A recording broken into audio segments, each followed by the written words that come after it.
They left because they don't want to what those rubbish, because the government is backing Wike. Didn't you remember what happened when the BOT or PDP wanted to hold a meeting in their office? Didn't you remember what Wike did with police and army?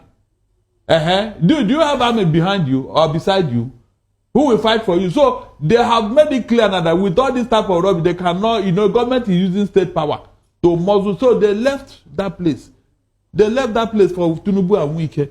And they remarked and said, look, we don't, that nonsense, we don't want it here. That means they are serious. That's your money was Jagaban.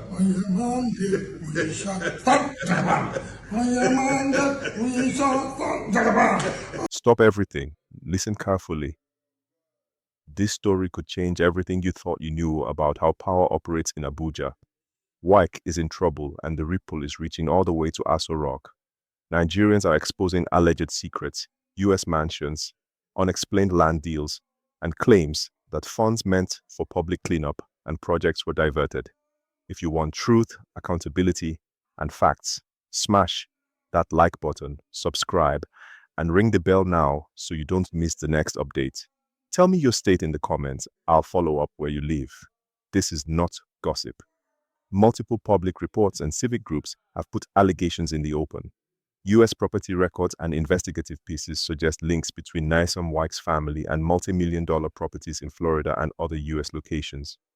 Activists and whistleblowers claim funds tied to Ogoni land, remediation, and other public interventions were redirected. And civil society groups, joined by Amnesty International and SIRUP, are calling for urgent probes. These are serious claims and they demand serious answers. Let me be crystal clear from the start. Everything I'm about to say is based on current public reporting and allegations. I'll point to the sources as we go. No name calling, no wild accusations. Just the facts we have, the questions that flow from them, and what you need to demand as a citizen. If at any point you want me to dig deeper, property deeds, US public records, procurement files, type deep dive in the comments and I'll go find them and report back. Right now, the stakes are enormous. If these allegations hold any weight, they don't only implicate one man, they put a spotlight on the presidency and on how power and impunity may be operating at the highest levels. Why would the presidency be in panic? Because when a minister close to the center of power is accused of hiding assets abroad and of misdirecting large sums, it raises questions about oversight, complicity, and whether political protection shields suspected wrongdoing. And when citizens see this, trust in leadership begins to crumble. So how did we get here? Start with a wave of investigative reports in recent weeks, claiming that properties in the United States, including the Florida mansion reportedly worth around $2 million, are linked through records and transfers to members of Wike's close family.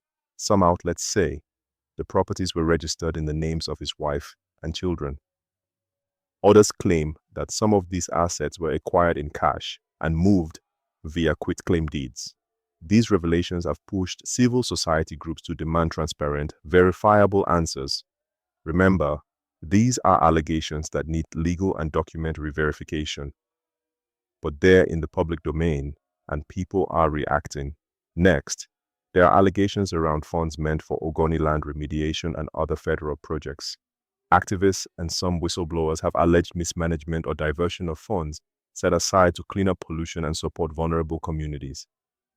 The allegation is that money earmarked for a public humanitarian purpose ended up in private hands, or at least was not accounted for transparently. A few vocal activists and platforms have named specific sums and suggested that high-level officials had knowledge or complicity. Again, this is the moment for investigators and auditors to verify or dispel those claims. What has been the official reaction so far? Largely defensive. Wike has pushed back against critics, criticizing what he calls reckless attacks on the presidency and warning people to be measured in their language. Some spokespeople have denied specific contract allegations, and aides have asked anyone with documents to make them public. Meanwhile, certain government channels have highlighted the minister's visible public projects, roadworks, lighting initiatives, and administrative actions as evidence of performance. That's a standard defensive playbook. Point to achievements, deny wrongdoing, and call for proof from accusers. But in the age of data and international records, denials without documentation won't satisfy many Nigerians. Let me pause and say what accountability must look like here. If Wike or any public official wants to clear the air, the pathway is simple. Publish property records and full asset declarations, including foreign holdings, with supporting documents. Release procurement files for major FCT contracts since he took office. Contracts, bidders, payment records, execution certificates, and project completion photos. Cooperate with independent forensic auditors and allow civil society access to the documents. If there are legitimate explanations, inheritance, legitimate business investments, loans, provide the paperwork to demonstrate it. That's not optional. When public trust is on the line and allegations involve cross-border holdings, transparency is the quickest route to clearing suspicions. Now let's talk politics. Why would these revelations unsettle President Tinubu? Politics is simple. Perception affects power. If an influential minister is accused of hiding assets abroad or diverting funds, critics will link that conduct to the political project that brought him to that position. Opponents will demand explanations from the presidency. Allies will grow nervous. The public will ask whether leadership tolerates impunity. For any government that wants legitimacy to govern boldly, credible answers are essential. Otherwise, the narrative shifts from governance to cover-ups. That's the panic line you see in headlines. Not necessarily immediate fear, but political discomfort and the prospect of reputational damage. What can ordinary Nigerians do today if they care about the truth? First, demand FOI. Ask for property declarations, procurement records, and FAAC federal accounts where relevant. Second, support independent media and civil society groups doing the heavy lifting of paperwork and field verification. Third, document what you see in your community. New projects, abandoned contracts, roads left half done, and share it with credible journalists. The people who expose wrongdoing are often citizens who saw the gap between promise and result. Your voice matters. Now, let's be practical. What legal pathways exist if wrongdoing is suspected? There are several. Domestic anti-corruption agencies, EFCC and ICPC, can open investigations into suspected money laundering or contract fraud. They need evidence, bank trails, procurement irregularities, title documents. Courts can compel disclosure through subpoenas and FOI rulings. Civil society can also seek judicial orders to force release of records. If foreign properties are involved, international cooperation can help. Mutual legal assistance treaties allow for cross-border asset tracing and, in some cases, freezing of suspicious assets pending investigation. Public inquiries and parliamentary oversight committees can summon officials and request documentation. These political legal mechanisms are public and can provide transparency even when criminal charges don't immediately follow. This story will also test the independence and capacity of our institutions. If agencies act quickly, transparently, and impartially, public confidence can be salvaged. If investigations stall, are selective, or appear politically motivated, then public anger will swell. Let's talk credibility of the sources you've probably seen. There's a mix. Investigative news outlets referencing US public records and property registries, civil society statements from groups like SERAP and Amnesty International demanding probes, activist platforms and social media amplifiers repeating and interpreting documents. When you see a claim, check. Is there a named document, a property title number, a public record link? Those are the items that transform a rumor into an investigable claim. Journalists should and will verify each record, and so should you.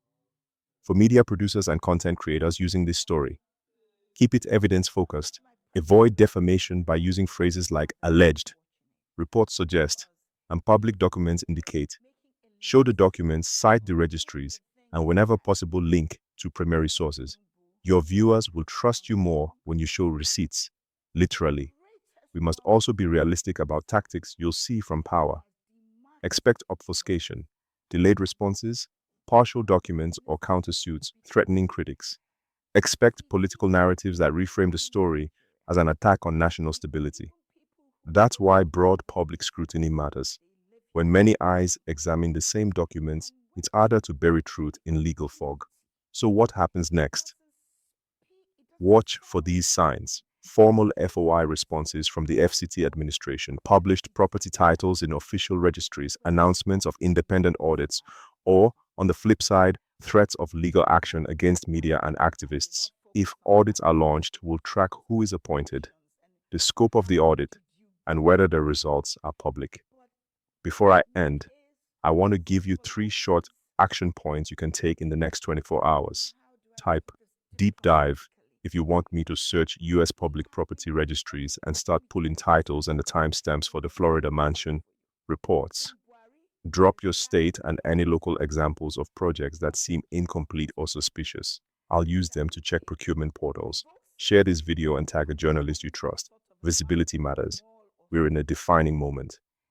Either this becomes an exercise in accountability, documents, audits, and reforms, or it becomes another episode where questions are raised and then buried. I'm betting on you, Nigerians who demand answers and refuse to be placated by friendly spin. If you want me to continue right now, I can begin the deep dive. Pull US county property records, extract deed numbers, trace quitclaims, and map any procurement files tied to FCT contracts. That will take focused searching, but I'm ready to go. Type deep dive now in the comments and I'll start pulling those public records and report what I find. Before you go, one last thing. Like this video, subscribe, and comment deep dive if you want the next level of documents and proof checks. If you want a shorter weekly update instead, comment weekly. I'll follow your lead.